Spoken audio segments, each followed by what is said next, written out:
Right. ODMA. Bonjour.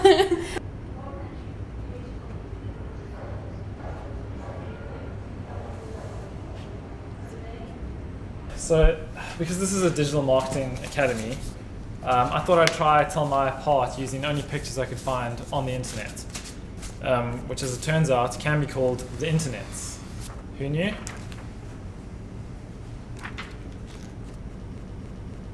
In the last ODMA session, Dave spoke about something that was called the hero's journey and said that we should download it or have a read, whatever. So I googled it last week and I found it quite interesting. I work in PR, so I knew a lot of things. I mean, I knew what search was, and I know what share is, and I know what Facebook and Twitter and all of that is. But I think my journey was to not learn about all the technical kind of things, but just I wanted a refresher course to kind of bring all of these loose elements together. What I learned, apart from everything about like SEO, analytics, user experience, all those awesome goodies, the main thing that I learned, and I don't think it was even a topic, or something Dave mentioned in the last session, was about joining the conversation. That you don't just rock up at a conversation. If people are standing around chatting, you won't just put in and just giving your opinion. And that got me to thinking that that's what I was doing on my blog. I just sort of started posting random stuff about F1, which rocks. So this is actually the serious part of this presentation, because everyone else has been making a fool of themselves.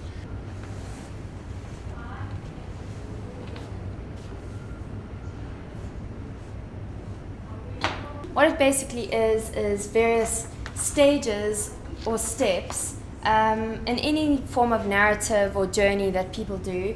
And I found that this was really relevant to my journey on ODMA. Right, so today I'm going to... what? No, it's looking great, man. The 4 C's, yeah, thank you. Okay, this is what my whole thing is about.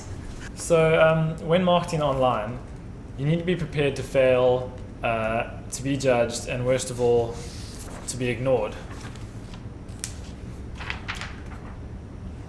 Undoubtedly, what we're here to discuss today is my blog, which most of you haven't visited. I encourage you all to actually go read it because it's quite interesting. How do I look? Do I look okay? Handsome. Okay. Do I look like anyone famous? Prince William.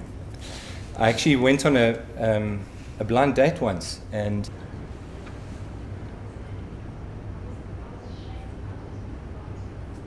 she said to me, we're sitting there having a really interesting dinner, and she said, it's been bothering me the whole night that you look like someone, you remind me of somebody famous.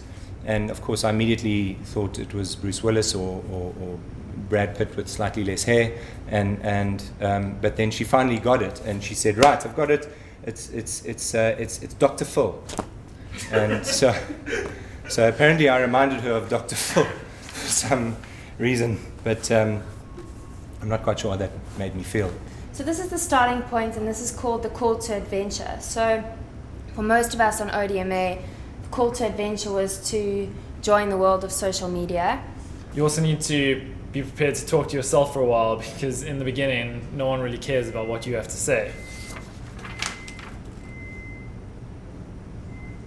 The 3 things I took out of the ODMA is just the connectivity of everything digital, and how everything just comes together blows me away. And I just use personally 3 platforms.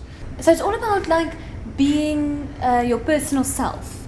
And so I had to like build some personality in the online space. The next obvious step for me was the refusal of the call. And I found that they also call this step the road of trials.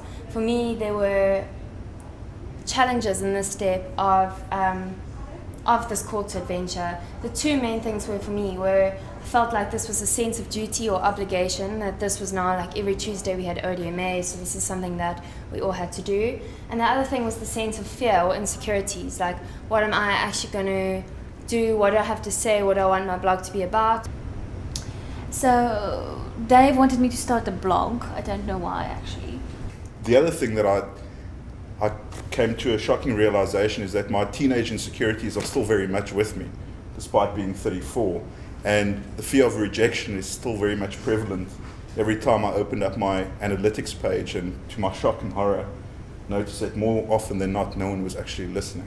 I just started thinking about it, and I'm trying to actually now introduce myself rather than just being this random dude tweeting out these posts that I've done on my blog. And I think that's quite important, just to, maybe get sort of a bit of a reputation before you just butt in. I think the most interesting thing for me that came out of this was how consumers are wrestling the job of marketing away from marketers and advertisers. It's now in consumers' hands, and that puts us in a very interesting position as advertisers. The next step is called the rescue step, and this is where you get aid from a protective figure. So we had lots of help along the way. We had the ushers, obviously, we had the readings to do, homework every week, we had speakers, cards, etc., all of that.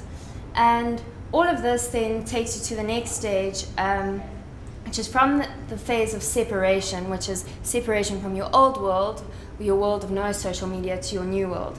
And this stage is called the belly of the whale. But it is important to push yourself and keep yourself motivated.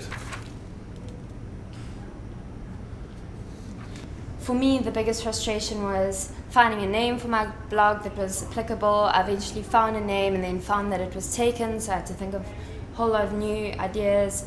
And the other biggest challenge for me was actually finding content. Oh, I also had difficulty with the name because I wanted it to be another name, and then I think it was also taken, and then it ended up being, it was Francophile, but it was in Afrikaans, and it kind of sounded like pedophile. So I didn't want people. Stop laughing, Pedro. And then I decided to call it the Butter Croissant because I love all things French. Another interesting thing for me was that it puts the power of making money into anybody's hands. We've now got people sitting behind a PC and in their parents' room and coming up with a great idea, and all of a sudden they're making a whole bunch of money. And it's almost like the geek shall inherit the earth. The other thing that I realized is, much like this guy who live tweeted about Osama bin Laden, check how relevant we are, talking about Osama bin Laden in our presentation. Yeah, can we get a badge for that? How communities and people online actually determine what trends and what is relevant and who gets the most hits, etc. So user-generated content is extremely important.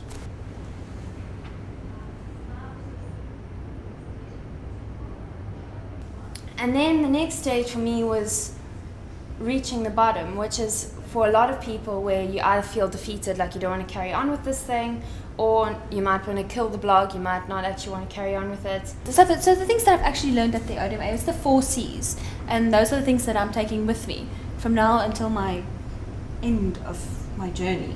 The first one is content. So like a lady's handbag, you've got all sorts of. Can you see?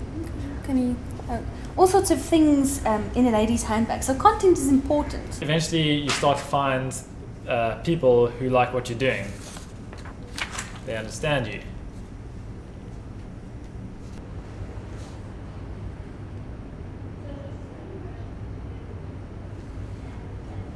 I don't think we're thinking enough about mobile. I don't think we including mobile enough in our strategic thinking. And mobile is definitely a major player. So the next C is connections. And I needed to find, and there are like a trillion of these social media platforms, but I only like Facebook and Twitter. And I've signed up to LinkedIn and Flickr. I'd say I'm here now, so I haven't finished the rest of this. This stage is called blessing, or the carry-on stage. So I've got to a point where I've realized that I do actually want to carry on with this. I've got past the stage of defeat, but I now just need to make myself dedicated to it and spend a lot of time, give my blog some love. We really need to start getting very creative and move away from the missionary position of digital marketing, like spam and these SMS, bulk SMSs, etc.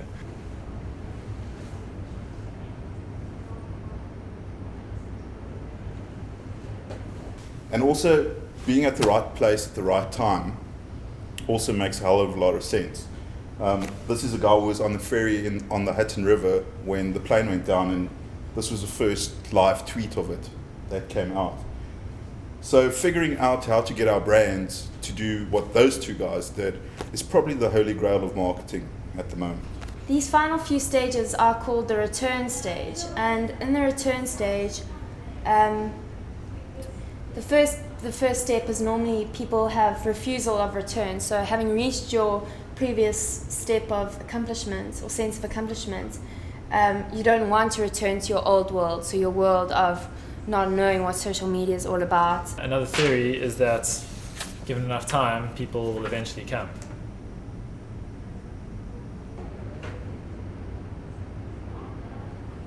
You need to build relationships with your people. You need to have conversations with them. Interesting conversations. It's almost like having a tea party online. And this is, by the way, this is Amelie. And she's having a conversation with her mother there. It's one of my favorite French films. I think one of the most important things for me, takeouts, was that social media is taking away, and perhaps a bit of a negative, is that it's taking away responsibility, that people are able to hide behind false personas, and that they can delegate the responsibility of dealing with uncomfortable issues to a computer or a cell phone screen. And they're much braver behind a keyboard than they are face to face. And I'm not sure how good that is for the future of human integrity. Once you start finding these special people, they'll begin to make comments on your blog and on your website, and they'll help it spread and grow.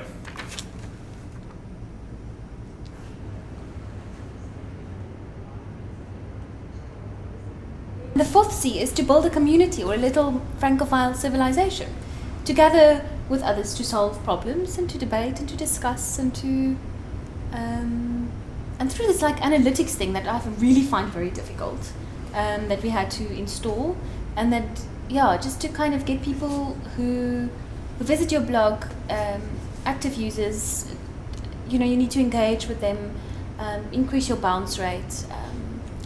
Your first visit in your first session, you kind of need to pull people into your blog.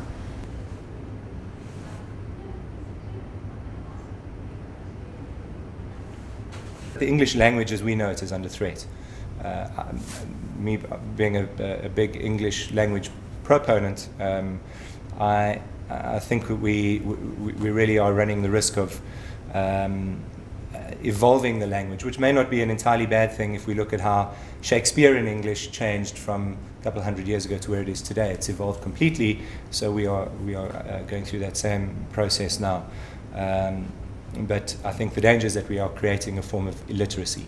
The final stage of this is called the master of two worlds, and what that means is being able to live in both the old world and the new world. So understand why people aren't yet in your new world, and also perhaps preparing for the next call or your next adventure. I'll just end off by saying I've found a new appreciation for all things digital. I think it's really important. It's the future. And trial and error is really the best way to learn about it, the only way to learn about it.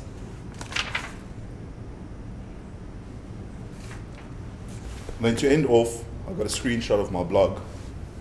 And just to remind you, seriously, please go visit it. I need hits.